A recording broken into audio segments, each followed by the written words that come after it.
parle de 300 grammes de levain par kilo de farine.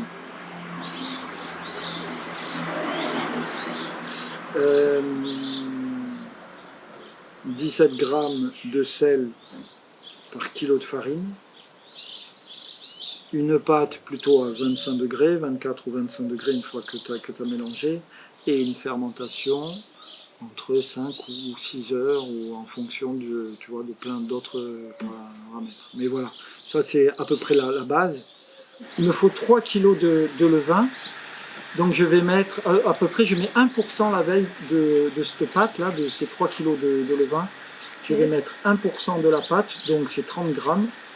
Et après, pour avoir 3 kg, je vais mettre 2 kg de farine à peu près et 1 litre d'eau.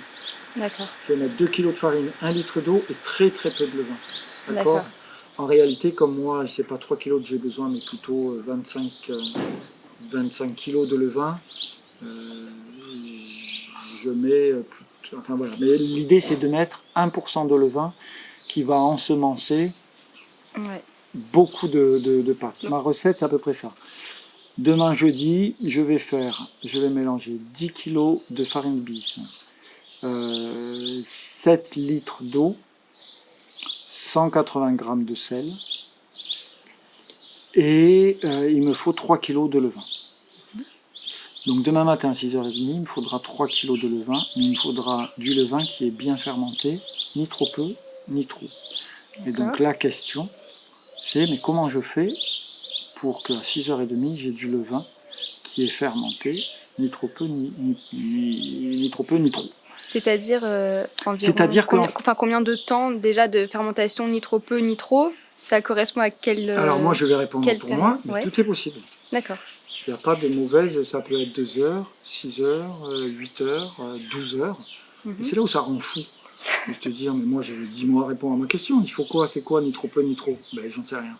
D'accord. Et c'est là où il faut s'adapter, en fait, à son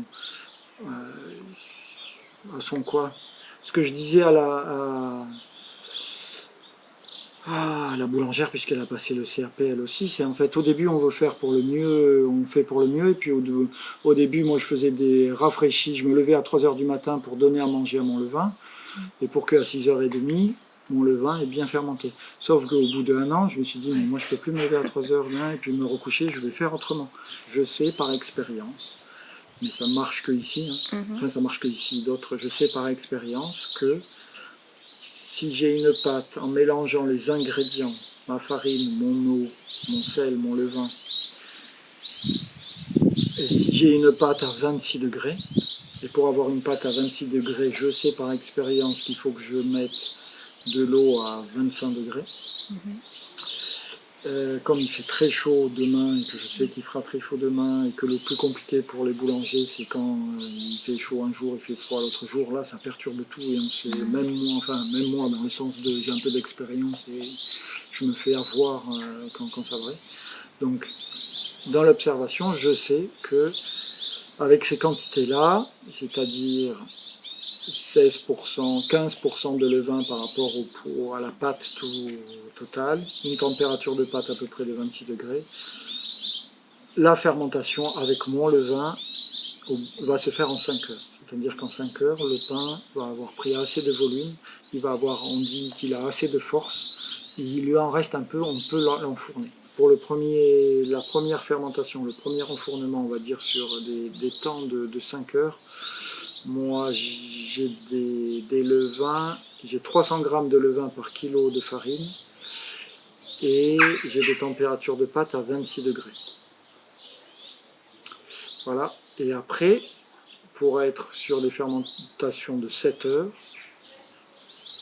j'ai plutôt des températures de pâte à 23 degrés. Donc tu vois, c'est peu, c'est juste un peu plus froid. Et du levain, on est à 10, 15, on est plutôt à la moitié, c'est-à-dire à 150 grammes par kilo de farine.